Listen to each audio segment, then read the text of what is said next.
안녕하세요. 파미데일리 김지환입니다.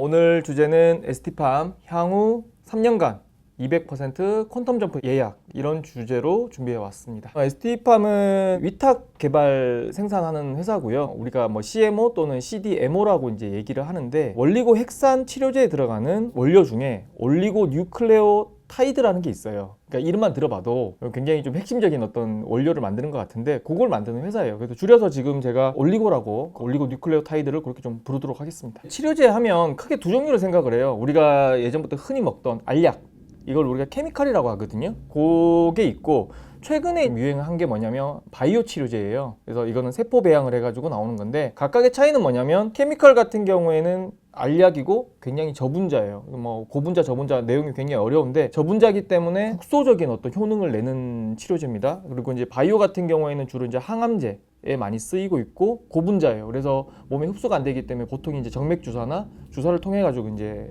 맞고 있어요. 근데 올리고 핵산 치료제는 이 중간 지점이라고 생각하면 돼요. 구조 자체는 케미칼이에요. 그냥 화학 약품인데, 또 구조는 바이오처럼 이제 고분자 구조를 가지고 있어요. 개발비는 케미칼처럼 굉장히 싼데, 효능은 또 바이오처럼 굉장히 좋고, 또 광범위한 어떤 효능을 나타낼 수 있는 치료제다라고 정리를 하시면 될 것 같아요. 저분자 치료제나 항체 치료제, 바이오 치료제 같은 경우에는 몸속에 이제 세포에 작용해서 질병이나 증상을 좀 완화시키는 그런 방식이거든요. 근데 올리고 핵산 치료제 같은 경우에는 유전 물질인 그 DNA나 RNA에 직접 결합을 해가지고 병리적인 유전 정보를 차단합니다. 이거 말이 굉장히 어려운데, 소위 말해서 이제 우리가 뭐 특정 질환을 유발하는 어떤 단백질을 생산하잖아요. 그러면 보통 이제 기존의 치료들은 그 생산된 단백질과 결합을 했다라면, 이 올리고핵산 치료제 같은 경우에는 아예 그 단백질을 생산하지 않도록 막아버리는 거예요. 내 DNA와 RNA에 어떤 영향을 주는 어떤 치료제라고 정리하시면 될 것 같습니다.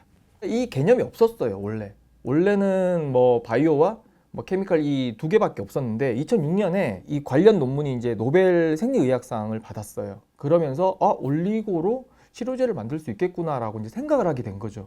그 뒤에 이제 기초 연구가 시작이 되고, 그다음에 이제 실질적으로 이제 상업화의 길을 걸으면서 약이 하나 둘 나오기 시작했고, 굉장히 많은 치료제들이 지금 이제 임상을 하고 있거든요. 그래서 지금 현재 나와 있는 약은 총 7종, 상업화된 건 7종인데 앞으로 나올 약은 뭐 수십 종, 수백 종에 이릅니다. 최초에 이제 상업화된 약은 스핀라자라는 약이 있어요. 그러니까 유전병을 가지고 태어난 아이들인데, 이게 척수성 근위축증이라고 돼 있는데, 태어날 때부터 이제 유전병을 앓고 있어서 애가 걷지를 못하는 거예요. 근데 이제 이 주사를 맞으면 그 병이 치료가 돼가지고 걷는 겁니다. 이 치료제가 기적의 치료제라고 불리고도 있는데, 이 치료제가 최초의 올리고 핵산 치료제, 이렇게 이제 설명드리겠습니다. 그러니까 ST팜은 이런 올리고 핵산 치료제를 만드는, 또 개발하는 회사한테 이제 핵심 원료인 올리고를 생산해서 공급하는 회사예요. 근데 그동안 많은 약들이 이제 임상을 위한, 임상 치료를 위한 주문이 들어왔다라면, 그러면 임상이라고 치면 뭐 임상을 20명 한다 그러면 20명인 거고, 뭐 50명 한다면 50명분인 거고, 임상 3상을 한다고 해봐야 뭐 수백 명 수준이잖아요. 그러니까 얼마 안 돼요. 그런 약들을 이제 좀 계속 공급을 해오다가, 최근에는 상업화되는 물량 또는 상업화에 임박한 물량들에 대한 주문이 들어오고 있는 상태입니다. 그러니까 물량이 굉장히 많이 늘어나는 상태인 거죠. 최근에 올해 들어서 벌써 두 건을 계약했어요. 하나는 혈액암 쪽에서 공급 계약을 맺었는데 113억 정도 공급 계약을 했고요. 또 2월 달에 또 B형 간염, 만성 B형 간염 임상 3상용 치료에 대해서 또 한 102억 정도 공급 계약을 맺었고요. 작년부터 따지면 이제 한 5건 정도 공급 연장 계약이 이루어지고 있는 상태입니다. 올해 공급 계약 맺은 거 이제 공시한 것만 따지면 216억 정도밖에 안 되는데, 이게 좀 들여다볼 필요가 있어요. 일단 혈액암 같은 경우에는 이게 임상 3상이 성공했거든요. 그러면 내년 초 정도에는 이게 품목 허가가 될 가능성이 굉장히 높아요. 그런 상태인데, 그럼 이번에 들어온 주문 물량은 뭐냐? 상업화가 이루어지면 그 초도 물량 있잖아요. 처음에 물량 깔아놔야 되는 거, 그 물량입니다. 그래서 이게 실질적으로 품목 허가가 이루어지면 공급 규모가 9배에서 10배 정도 늘어나거든요. 근데 더 재밌는 건 뭐냐면, 이 혈액암 치료제 같은 경우에 ST팜이 단독 공급자입니다. 그러면 지금 이번에 100억 정도 들어왔다 그랬잖아. 혈액암으로 113억 들어왔는데, 내년에 그러면 10배 늘어난다 그러면 1000억 정도 되는 거죠. 좀 들여다볼 필요가 있는 내용인 것 같아요. 그러니까 이게 암을 따지면 이제 고형암이 있고 혈액암이 있거든요.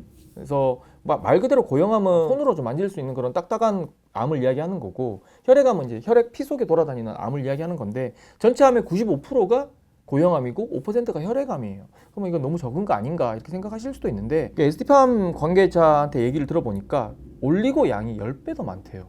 고형암에 예를 들어서 올리고 들어가는 게 600ml면 혈액암 같은 경우에는 1회분에 들어가는 게 6,800ml라고 합니다. 그러면 이게 뭐 환자 수가 적다고 하더라도 실질적으로 원료를 공급하는 원료 공급자 입장에서 봤을 때는 10배 더 많은 거죠. 그래서 지금 내용을 물어보니까 혈액암 환자가 북미 유럽에 한 4만 명, 그 다음에 이제 전 세계적으로 한 10만 명 정도 된다고 해요. 그럼 올리고 양은 100만 명분. 미국 북미와 유럽만 따져도 40만 명분이 공급이 되는 거죠. 그러니까 뭐 결코 적은 수치가 아니다라고 이제 설명을 해주셨습니다. 이게 지금 회사 측에서는 계약에 의해서 발표를 하지 못하고 있어요.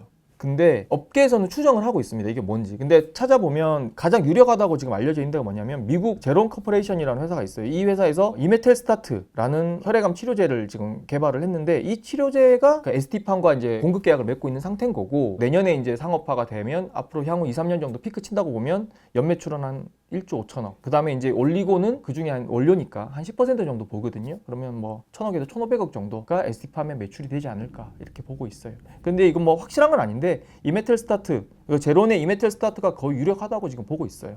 B형 간염 치료제 같은 경우는 아까 말씀드렸지만 임상 3상 치료거든요. 그럼 이제 거의 상업화 근접한 거잖아요. 3상도 3상인데 이번에 들어온 물량이 뭐냐면 PPQ라 그래가지고 미국 같은 경우에 이제 희귀 질환이 아닌 굉장히 좀 대중화돼 있고 생산량이 많이 필요한 치료제들 같은 경우에는 한 사이트에서 공급하는 거를 좀 지양하고 있어요.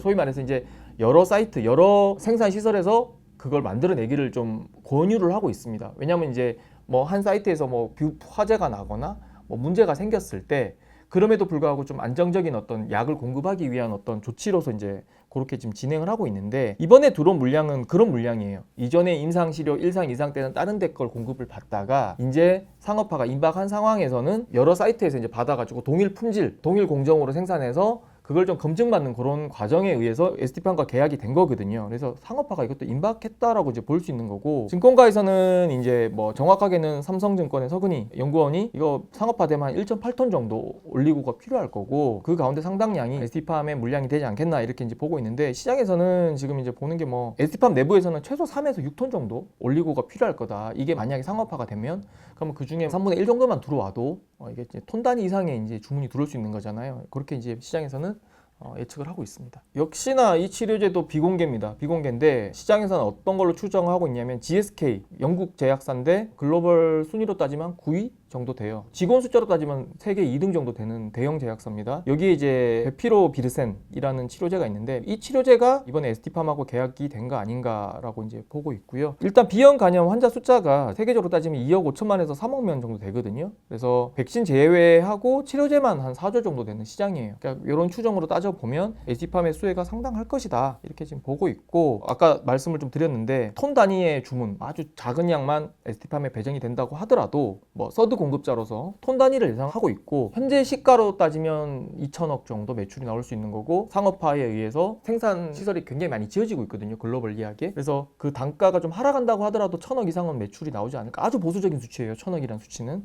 그렇게 지금 예상을 하고 있어요. ST팜 생산 능력이 연간 생산 능력이 올리고가 800kg 정도 됩니다. 굉장히 적죠. 근데 지금 증설 발표를 2차례인가 했어요. 2025년 말 정도에는 한 7톤 정도까지 갈 것 같아요. 올리고가 상업용 시료는 가격이 좀 싸요. 그람당 한 200달러. 그다음에 이제 임상용 같은 경우에는 한 1,000달러 뭐 이렇게도 갑니다. 난이도에 따라서도 가격이 좀 차이가 있는데 어찌됐든 간에 지금 7톤 정도 이제 최대 생산을 한다고 했는데 아까 말씀드렸지만 비프로센이라든가 아까 혈액암 치료제 이런 것들도 지금 물량이 상당량이 되거든요. 그래서 매출이 굉장히 많이 늘지 않을까 이런 예상을 해봅니다. 일단 ST팜의 고객사를 좀 유심히 살펴볼 필요가 있어요. 이게 왜 그러냐면 ST팜이 올리고를 생산하는 데 있어서 국제적인 위상이 굉장히 높습니다. 그래서 그 얘기를 좀 드리고 싶은데 일단은 그 아까 맨 처음에 기적의 치료제라고 이야기했던 그 스핀라자 있죠. 주사 한 방에 1억 2천만 원이거든요. 국내에서. 이거 4개월 간격으로 맞아야 돼요. 근데 이 치료제 같은 경우에 최초로 상업화된 올리고 핵산 치료제잖아요. 이거의 원료를 독점 공급하고 있는 데가 바로 ST팜입니다. 그게 첫 번째고 그 다음에 이제 제론 코퍼레이션의 이메텔스타트 아까 혈액암 치료제 말씀드렸잖아요. 이것도 어떻게 보면 최초의 항암제거든요. 어떻게 보면 최초의 올리고 핵산 항암제예요. 이것도 지금 ST팜이 독점 공급을 하는 그런 상황인 거고요. 고지혈증 치료제가 있어요. 노바티스에. 이것도 만성질환 관련된 치료제인데 이것도 지금 ST팜이 독점 공급을 하고 있습니다. 그래서 고지혈증 환자 자체가 지금 한 5천만 명 정도 되거든요. 그러면 글로벌 예약이 5천만 명인데 올리고 원료만 한 30톤 정도 필요하다고 해요. ST팜에서 얼마나 커버를 칠지 모르겠는데 일단 이 치료제는 앞으로 올리고가 모자라서 공급이 안 될 거란 예상마저 나오고 있습니다. 그래서 이런 지금 굵직굵 지금 보시면 제가 좀 쭉 설명을 드렸는데 최초의 블록버스터 올리고 핵산 치료제를 독점으로 하는 데가 ST팜이고요. 두 번째로 올리고 핵산 항암제를 독점 공급하는 데도 ST팜이고요. 글로벌리 이야기하는 겁니다. 최초의 만성질환 올리고 핵산 치료제를 독점 공급하는 것도 ST팜이에요. 그래서 위상이 굉장히 높고요. 이게 이제 우리가 GMP라고 하잖아요.